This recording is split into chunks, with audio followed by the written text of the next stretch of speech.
Selam, ben geldim. Yıllar sonra karşınızdayım. Çok farklı bir ortam. Gördüğünüz gibi banyodayız. Işığı açamıyorum arkadaşlar. Bu havalandırma ışıkla aynı anda çalışıyor. Böyle bir hatayı nasıl yaptım inanın bilmiyorum. O yüzden buradaki ışıkla yetineceğiz. Özellikle burada çekmemin sebebi cilt bakımı yapacağız. Tabii ki çok üstat olduğum bir konu. Bu konu hakkında hünerlerimi size göstereceğim. Şu an şurayı görmeniz lazım. Yani bütün bakım ürünlerimi koydum ve hepsini kullanarak cildimi nasıl mahvettiğimi izleyeceğiz bence birazdan. Neyse. Videonun ama asıl amacı o değil. Bir dakika, video yamuk mu? Nerede kalmıştık bilmiyorum ama kazanla şalımın renk uyumuna takılmayın. Kendimi şu an Flora gibi hissediyorum Mix Club'daki. Çok mutluyum. Yani bu ikisini görünce ikisini birlikte kullanmam gerektiğini derinden hissettim. Bugün cilt bakımı yaparak sohbet edeceğiz. 23 yaşıma kadar 23 tane öğrendiğim 23 şeyi sizinle paylaşacağım. Bir de Türkçe konuşmayı öğrenebilirsem onu da paylaşacağım. Öyle özledim, sohbet edelim diye açtım kamerayı. Buradayız yani. Konuşacağımız çok şey var, yapacağımız çok şey var. Ben önce dişlerimi fırçalamak istiyorum. Diş fırçalamak önemli. Reklam hiçbir şekilde yoktur. Hiçbir ürün reklam değil. Hepsini zaten birbirinden karma farklı ürünler. Bu arada kesinlikle bunu yapıyorum diye gidip yapmayın. Bugün gördüğünüz hiçbir şeyi, sadece bir şey yapabilirsiniz. Onu söyleyeceğim. Çok araştırdım onu çünkü. Onun dışındaki hiçbir şey yapmayın arkadaşlar. Elimdeki bütün malzemeleri kullanacağım bugün. Devamlılık esas değildir bende. Ben her şeyi bir günde yaparım. Hani şey gibi düşünün. Yarın sınav var ve hemen önceki günü çalışıyorsunuz gibi düşün. Öyle bende mantık. Şimdi nasıl başlayacağız biliyor musunuz? Benim siyah noktalarım var. Bu siyah noktaları götürmek için silse neydi lan? Bir tane asit kullanacağız. Bu yağmış. Asit. Glikozik asit. Aynen bu. Bunu asit, silselik asit, besilik asit, böyle asitler var. Öğrendiğime göre. Ben de gliserik asit olduğu için ben gliserik asit kullanacağım. Sizde ne varsa ya da hangisini kullanmanız gerekiyorsa onu kullanın. Lütfen, başıma iş açmak istemiyorum. Şimdi bu asiti masaj yapıyormuşuz. Bu siyah noktaların bulunduğu yere. Tamam mı? Sonra bu peçeteleri bu burnumuzda bekleteceğiz. Ben iyice şöyle bir sileceğim. Elimizle falan mı yapmamız gerekiyordu kız? Böyle eliyle yapıyordu. Bu makyaj pamuğuyla bunları ıslatıyor. Dur, işe yarayacak mı? Önce burnuma bakmam lazım. Islattım bunu. Böyle burnumu kapatacağım. Yalnız ben böyle konuşarak kendimi ne kadar ciddiye alacağım bilmiyorum sabah. Yani 23 öğrendiğim 23 şeyi şu an sizinle paylaşmam lazım. Beni bu burunla ciddiye almak zorundasınız çünkü yapabileceğim bir şey yok. Şimdi Allah vallahi beni böyle ciddiye alacaksınız. Şimdi ben yazdım. Tamam mı? Tabii ki yani 23 şeyi de aklımda tutamam. Bu yazdıklarımla sırayla başlıyoruz hazırsanız. Şimdi bu 23 yaşıma kadar 23 öğrendiğim şey gerçekten hayattan çıkarttığım dersler. O zaman kendimi ciddiye almaya çalışacağım neyse. Başlayacak olursak. Birincisine demişim ki kimse ne yaptığını bilmiyor. Sadece iyi rol yapıyor. Bu yüzden panik olma. Bu panik normal. Bunu açıyoruz. Gerçekten kimse ne yaptığını bilmiyor. Yani 23 yaşındayım. Bu yaşta şunu fark etmem gerekiyor ki kimse ne yaptığından emin değil. Ya da ne yaptığını bilmiyor. Ya da kendini bulamamış. Ya da en iyi döneminde. Ve bu çok normal. Bu beni çok panikletiyordu. Çok 20'li yaş sendromuna yakalandığımı hissetmiştim bir zaman. Bunun hakkında bir sürü videom var zaten biliyorsunuz. O yüzden hani bu beni çok korkutuyordu. Bu normal. Kardeşim bu normal. Anladın mı? O yüzden bunu 1'e yazmışım. Bu kadar. Daha konuşmaya gerek yok. 2, bir şey olmaz ya dediğin her şey oldu. Oldu. Yani buna alışın. O kalp kırılacak. Onu tadacaksınız. Ve ben hayatın alma verme dengesine çok inanıyorum. Yani gerçekten bu hayatta bir şeylere üzülmezseniz mutlu olamıyorsunuz. Ya da bir şeylere mutlu olmazsanız üzülüyorsunuz. Yani çok kıymetli. Çok değişik bir bakış açısı olduğunu farkındayım ama üzülmek çok kıymetli. Çünkü sürekli mutlu olduğunuz zaman fark edeceksiniz ki sonradan çok bencilleşiyorsunuz. Bu sefer mutluluktan mutlu olmuyorsunuz.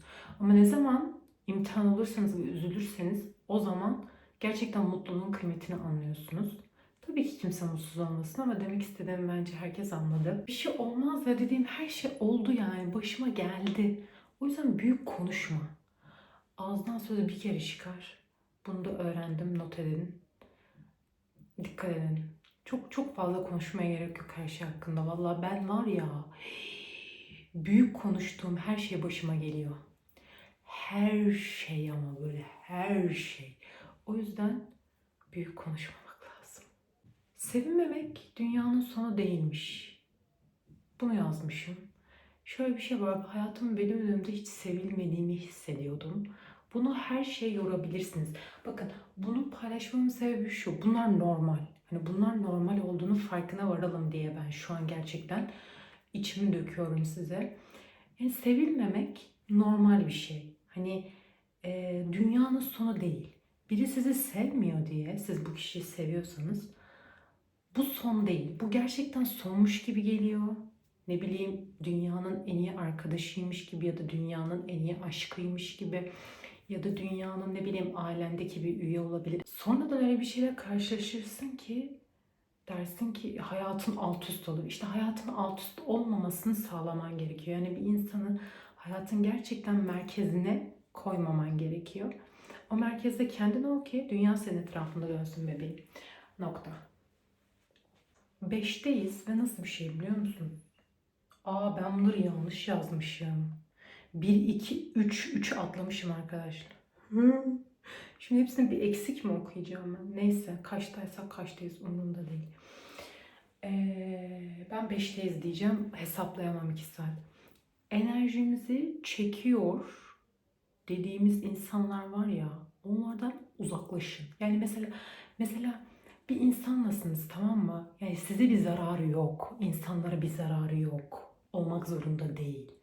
Ama enerjinizi çekiyor. Yani böyle onun yanında resmen yeter artık oluyorsunuz. Ya da böyle bir mayışıyorsunuz. Bu şey yani ruhunuz çekiliyor. O insanları hayatınızdan uzaklaştırın. Gerçekten tavsiyemdir. Buna belki farkında değilsiniz ama sonradan illa bunun acısı yine sizden çıkıyor. 6. Hayat mottom benim. Bakın hayat mottom. Bunu her videomda söylemişimdir. Tekrar söylüyorum. O da şu. Aşırı plan yapmak hiçbir şeyin plana göre gitmemesini sağlıyor. Aşırı plan yapmak hiçbir şeyin plana göre gitmesini sağlamıyor. Aşırı plan yapmak gerçekten çok tehlikeli. Çünkü mesela ben her şeyi ama her şeyi planlamaya çalışan bir insandım. Ve o kadar çok güzel bir söz gördüm ben Instagram'da. Şey gibi oldu. Çok güzel bir bilgi öğrendim TikTok'ta. O da şu. Planlarınız plan yaparsanız bozulur. Teşekkür ederim. Sağ ol. Allah razı olsun. Sağ ol. Teşekkür ederim. Siz plan yapmazsanız planınız bozulmaz. Bu kadar basit. Gerçekten ne kadar çok plan yaparsanız o kadar bozulur ve ben tahammül edemiyordum haşa. Planlarımın bozulmasına tahammül edemiyordum. Ben bir şey planladıysam onun gerçekleşmesi lazım. Gerçekleşmediği takdirde gerçekten bu benim çok sinirimi bozuyordu. Bütün planlarım bozuluyordu. Hepsi birbiriyle bağlantılıysa her şey benim için çok zordu.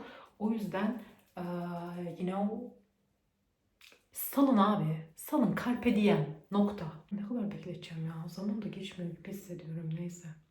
7'ye çok güzel bir şey koymuşum. Ne biliyor musunuz? Ucuz şemsiye almamak gerekiyormuş. Bunu büyüdükçe fark ediyorsunuz. Ben beleş malı çok severim. Tamam mı? Ucuz mal severim. Yani bir şeyi ucuzsa alırım. Hoşuma gider. Ama ucuz mal çok tehlikeli.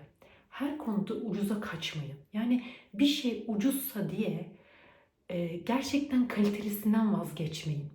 Çünkü siz bir şey ucuzsa onu alıyorsanız mesela onu o kadar hızlı harap olacak ki 2-3 kere alacaksınız ve pahalı olan kaliteli o alsaydınız o ucuz olandan aslında daha uygun fiyatlı olacaktı. Anlatabildim mi? Hani zarardasınız. Çünkü kalitesiz mal.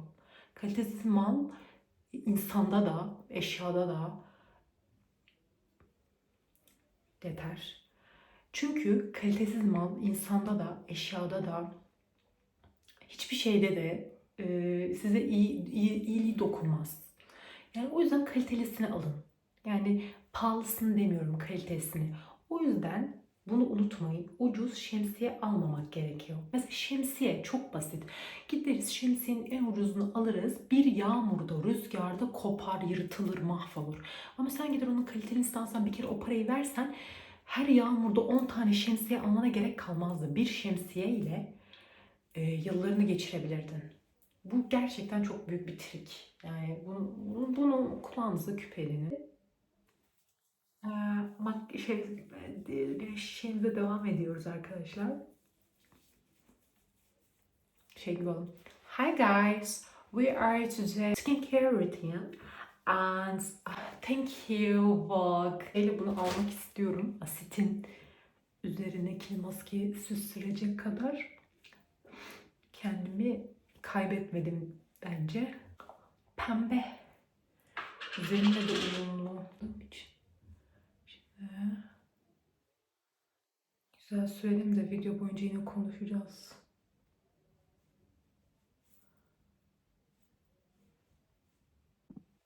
Şimdi böyle bırakmak isterdim ama korkunç gözüküyorum. O yüzden şurayı birleştirsem de sakalım var gibi gözükecek. Şu biraz daha mantıklı. Vallahi alnıma sürmek istemiyorum ha.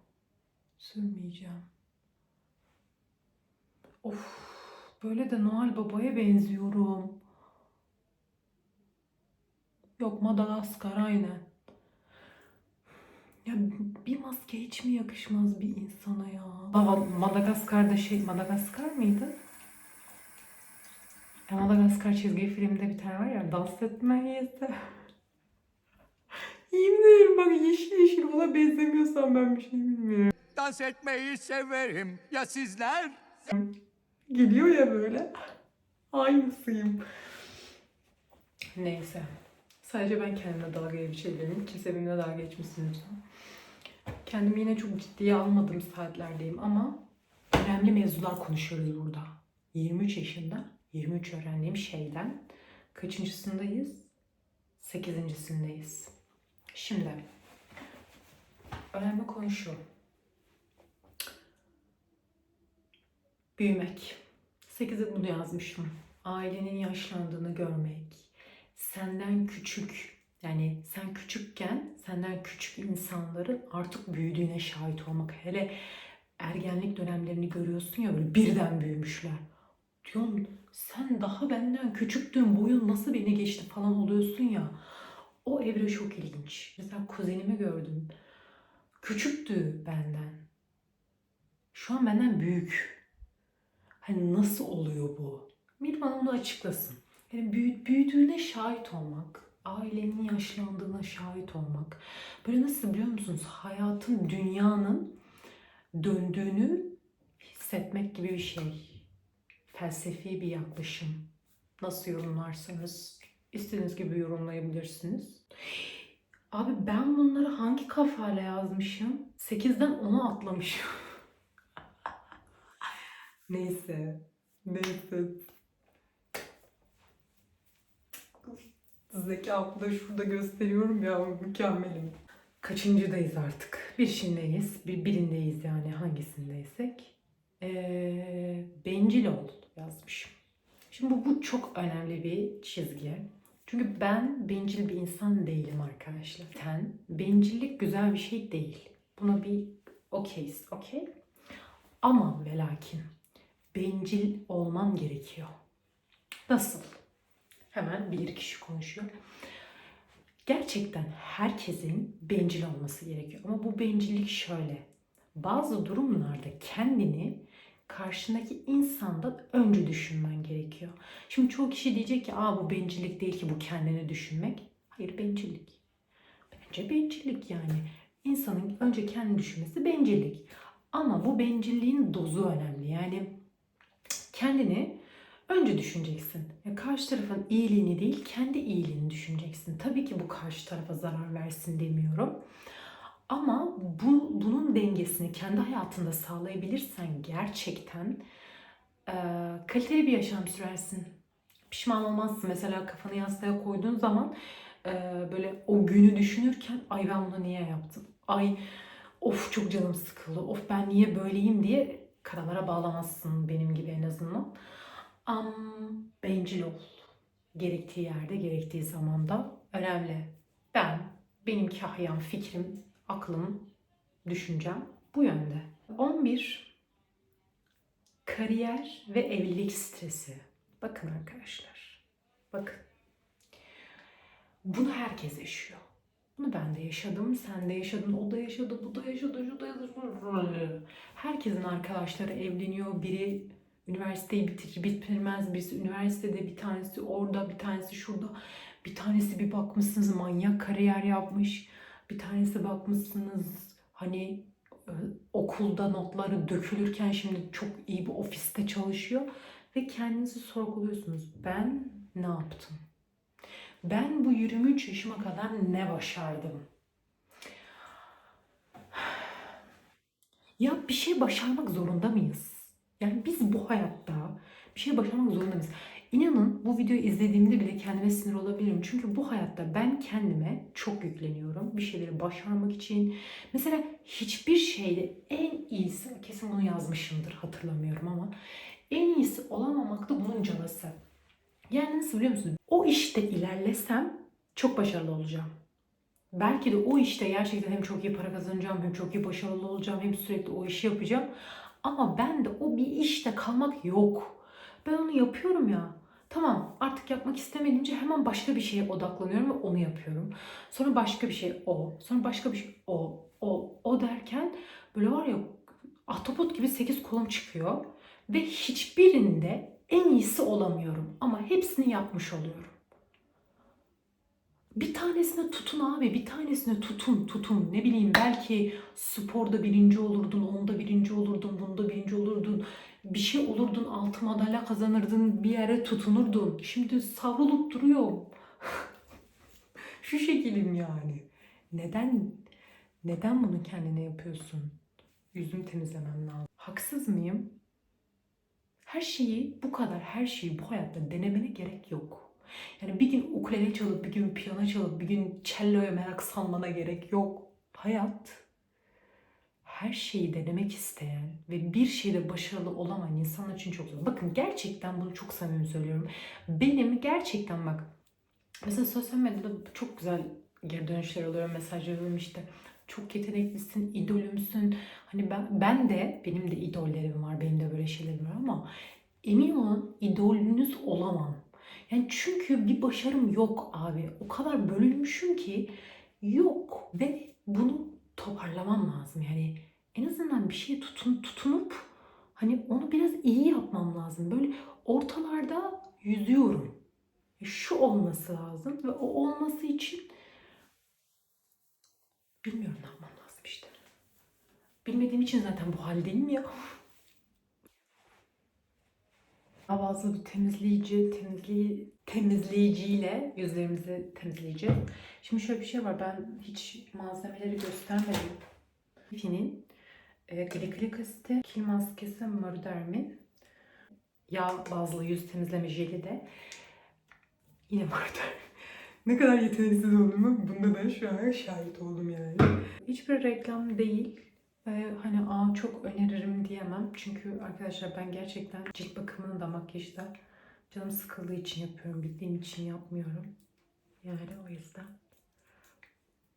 bu kadar. Neyse. Şimdi bunu ben size konuşurken böyle 3-5 dakika ovalayacağım. Bu siyah noktaları çıkarttığını söylüyor kızçelerim.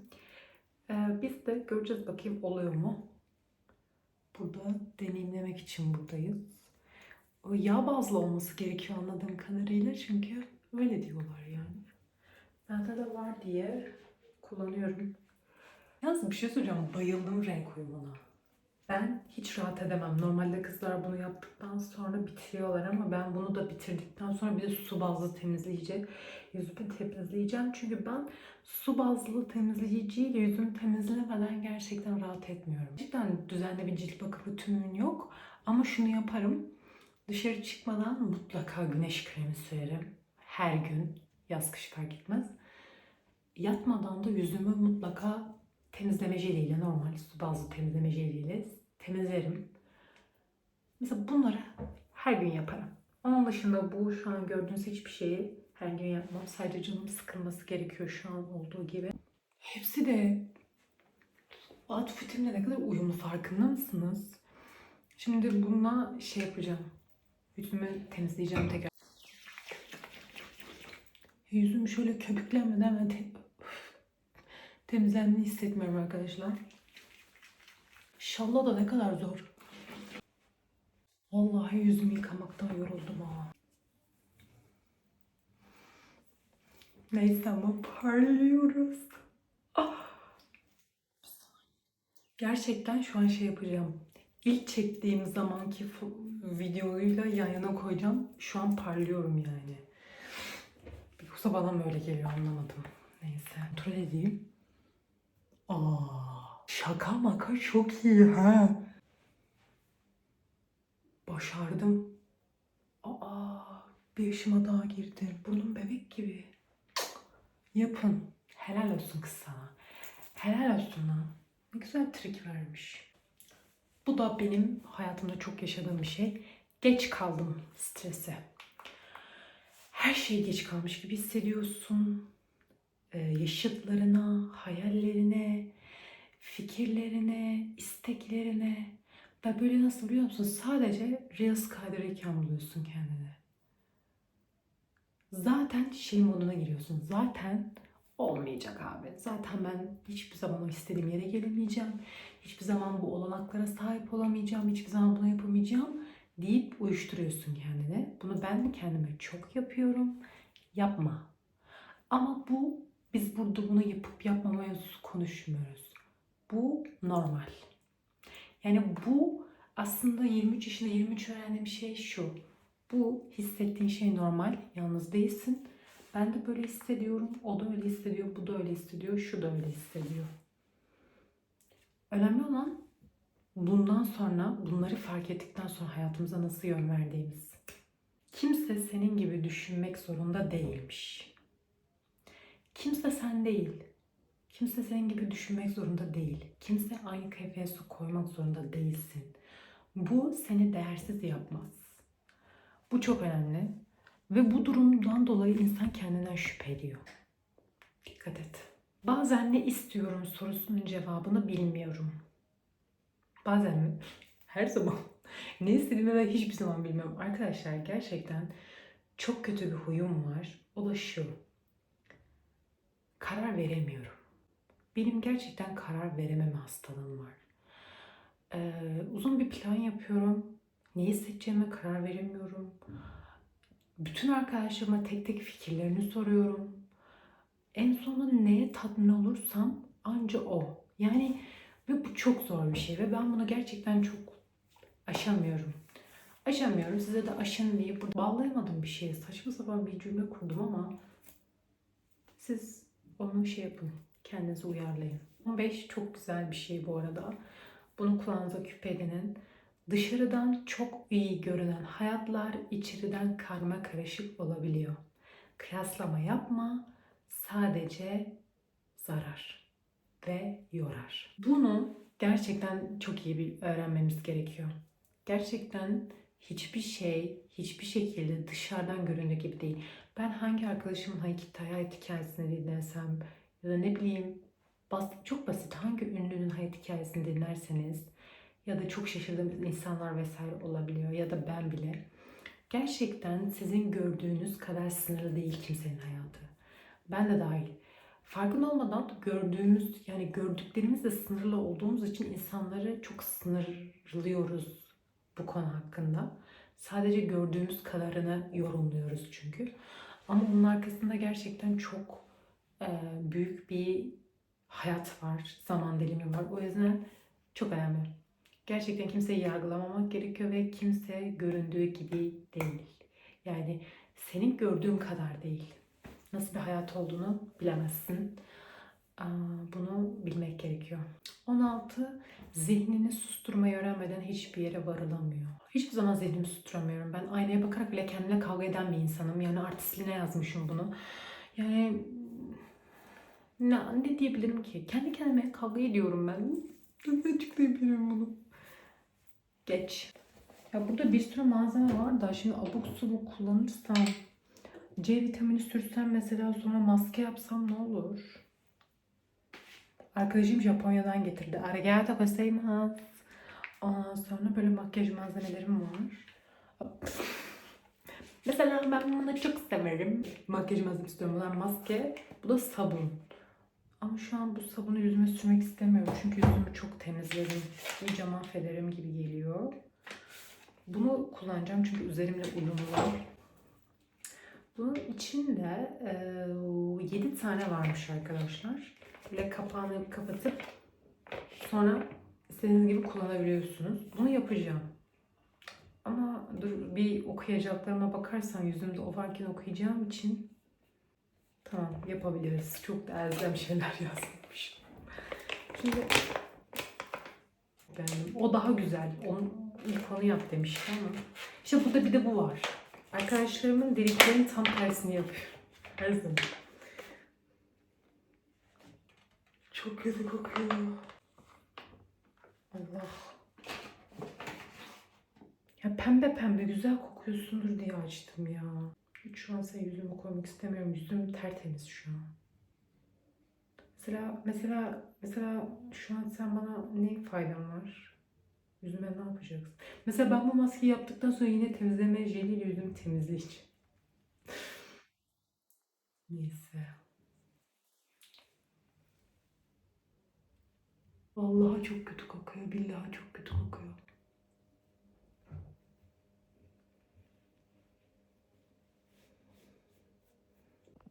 İçinde salyangoz yoksa ben bir şey bilmiyorum yani. Her şey Japonca yazıyor.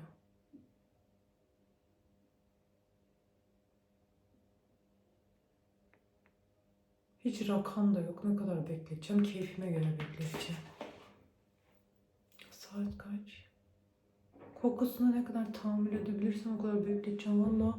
Böyle gerçekten devam edebilecek miyim ben buna ya? Siz beni böyle konuşarak ne kadar ciddiye alabilirsiniz ama hala kaçtayız? 16'dayız. Daha var. Konuş. 17 şu an çok var ya. O olayın ruhuna çok yakışır bir şekilde. Sevilmek için sürekli iyi biri olmana gerek yok. Nokta. Sevilmek için sürekli güzel olmana gerek yok. Ya da mesela ben burada dediğim gibi sürekli kendimi sevdirmek için ay böyle beni ne kadar ciddi. Gerek yok abi. Sevmiyorsan sevme. İzlemiyorsan çık git. Bu rahatlığa gelmemiz gerekiyor. Kimse için sizi sevsin diye ekstra güzel olmaya çalışmayın. Ekstra komik olmaya çalışmayın. Ekstra olmayın. Kendiniz olun. Zaten kendiniz olduğunuzda karşınızdaki insan sizi öyle sevmesi gerekiyor. Yani siz ekstra bir şey yaptığınız için sizi seviyorsa o zaman zaten sizin yaptığınız rolü seviyor olur. Sizi seviyor olmaz. Burnumu kapatmayı unuttum. Hayır demek özgürlüğün başlangıcı, başkalarını kırmamak için kendini parçalamaktan vazgeç. Evet. Çok güzel bir nokta atışı. Bu arada ChatGPT'den yardım aldığım için cümleler böyle artistik yani de neyse. Hayır diyemiyorum. Herkese evet diyorum. Her şeye evet diyorum. Karşımdaki kırılmasın diye özellikle Pollyanna'yım. Ama mesela evet dediğimde bile içimden hayır diye bağırıyorum. Yani öyle bir şey anladınız mı? Öyle diyemiyorum yani. Hani bu ve gerçekten hayır diyebilen insanlar çok imreniyorum. Yani bu ne oluyor işte biliyor musunuz? Karşınızdakini kendinizden fazla düşünmek. Yani bir şey yapmak istemiyorsanız onu yapmak istemiyorum diyebilmek çok önemli. O yüzden bunu da öğrendim bu yaşta. İnşallah diğer yaşlarıma uygulayabilirim. Amin cümlemize. hala aynı kalıyorsan büyümüyorsun. Kendine ben artık kimim diye sormak çok güçlü bir adım. Yani bu gerçekten çok önemli. Yani geçen seneki senle şu anki sen hala aynıysan, kendine gerçekten bir şey katmadıysan, yeni bir şey öğrenmediysen demiyorum. Bakış açı olsun, kendini geliştirmek istediğin şeyler olsun, hedeflerin olsun. Hani bir tanesine bile ulaşamadıysan gerçekten o zaman büyümüyorsun ya da olduğun yerde sayıyorsun demek kısaca. Bunlar önemli. Bunları sadece kariyer olarak, iş odaklı, para olarak bakmayın. Şey olarak da bakın. Eee, Manevi olarak bakın. Saat kaç? Hatırlamıyorum. Daha sabrım yok buna. Şimdi güya ben bunu şimdi ne yapacağım yani? Ben bunu şimdi yüzüme yedireceğim. Sonra ben yüzümü yıkamayacak mıyım? Ben bunun ıslaklığına da kokusuna da tahammül edemem. Kimse kusura bakmasın.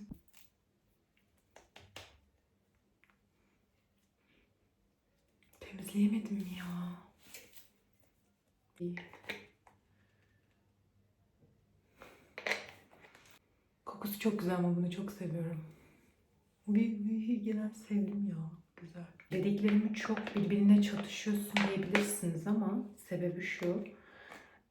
Ben her gün aynı insan değilim. Ben her gün gerçekten farklı bir insanım ve farklı düşünüyorum. O yüzden şu an demek istediğimi söyleyince daha net anlayacaksınız. Mesela şu an yazmışım ki ne kadar üretken olursan ol, bazen hiçbir şey yapmadan da değerli olduğunu bilmelisin. Yani ne kadar hayatına bir şeyler katmak isteyip hedeflerini gerçekleştirmek isteyen bir ayyuke olmak istiyorsan da hiçbir şey yapmadığın zamanda bile önemli, değerli birisin. Yani illa bir şey yapıyorsun diye değerli yapmıyor bu seni. Önemli bu. Yazmışım ki. Ay bunları ben hangi kafayla yazdım? Böyle şaşırtıyorum kendimi. Unutmuştum. Bayağı oldu yazılı videoyu. Biraz geç çektim de o yüzden. Hayat beklemiyor. Senin mükemmel olmanı da beklemiyor. Bu yüzden eksik, hazır olmayan halinde ne varsa başlamalısın. Bu çok önemli. Bu kez o yüzden bir türlü başlayamıyordum. Çok mükemmeliyetçi bir insan olduğum için. Ama ne zaman gerçekten bir şeylerin mükemmel olmasındansa en azından olmasını gördüğünüz zaman başlarsanız hayatınızı mükemmel olmasa bile iyi yakalayabilirsiniz. Çünkü hiçbir şey zaten mükemmel değildir. Her şeyin hep daha iyi versiyonu olduğu için bu hayatta zaten biz hayatımıza devam edebiliyoruz. Bunu gerçekten öğrendik. Elhamdülillah çok şükür bu yaşımızda. 22 bir şeyde en iyisi olamamak yazmışım sonra. Nasıl bir ruh halinde yazdım ben bunu? Neyse onu konuştuk zaten. Hani her şeyde en iyisi olamamak mevzusu var ya demiştim yazdım diye bunu. O. Cesaretli ol. Devam etmek ne olursa olsun devam etmek. Güzel. 23'ü güzel bir şeyle bitirmişim çünkü tam sayımız 23 oldu mu da onu bilmiyoruz. Arada rakamlara karıştırmışım ama neyse. Çok şey yapmayalım. Pes etmemek. Yani ne olursa olsun, hayatınızda ne olursa olsun pes etmeyin. Devam edin. Ya siz bir adım attıkça o gerçekten basamak basamak yukarı çıkıyor. Yani tekrar bir basamak düşseniz bile tekrar devam ederseniz çıkmış oluyorsunuz. Önemli olan pes etmemek, devam etmek. Bu hayatta en büyük öğrendiğim şey budur. Zor biliyorum. Ben de çok tökezliyorum. Ben de çok düşüyorum ama önemli olan ileriye bakmak. Hep ileriye bakacaksın. Geçmişe takılı kaldığın zaman hep geçmişte takılı kalmış oluyorsun. Geçmişi düşündükçe geçmişteki yapamadıklarını, pişmanlıklarını şu anki hayatında dile getirir, sürekli aklına tutarsan o zaman ileri de yaşamazsın, geçmişte yaşamış olursun. Bunlar önemli. Bunları hayatınızda nereye yormak isterseniz yorabilirsiniz. 23 yıllık hayatımda kendimde öğrendiğim şeyler bunlardı. Sizin nelerdi? Yazarsanız çok sevinirim. Yorumlarda tartışırsak çok sevinirim. Sohbet etmeyi özlemişim. Özellikle farklı bir ambiyans, farklı bir şeyler denedik demek isterdim ama çok da farklı bir şey olmadı. Cildim bebek gibi yumuşacık, tertemiz, mutluyum. Uzun zamandır yapmıyordum. Çok şükür iyi ki varsınız, sizin sayenizde bakım yapıyorum. Hayat korkutucu. Konfor alanından çıkmak çok korkutucu. Ama cesaret çok önemli. O cesareti bir kere aldığınız zaman gerçekten birçok şeyi başarıyorsunuz. Tavsiyemdir. Onun dışında bu kadardı. Sizi özlemişim. Vloglara biraz daha asılmam gerektiğini farkındayım ama çok yoğunum. Bir şeylere yetişemiyorum. Geç kalmış gibi hissediyorum her şeye. O yüzden toparlayacağız. Toparlayacağız. İnanıyorum. Halledeceğiz. Başaracağız. Benim önce burayı toplamam lazım ama çok dağıldı. Annemi görmüşsünüz. Bu kadardı. Beniminiz için teşekkür ediyorum. Dediğim gibi yorumlarda yazın, tartışalım. Benimle aynı düşündüğünüz şeyler var mı, yoksa sizin düşündükleriniz neler ya da bana katılmadığınız bir şey var mı? Merak ederim doğrusu. Sen niye bana katılmıyorsunuz? Hepinizi seviyorum. Ben gidiyorum. Flora nasıl gidiyor? Ben Stella'ydım da Wings Club'dayken. Bloom'dan da nefret ederdim. Yani çok pick me. Tamam mı? Stella tam bir prenses. Çok. Flora da bu arada. Flora da tam bir prenses. Şu an ama Flora'yım. Tam bir Flora'yım yani.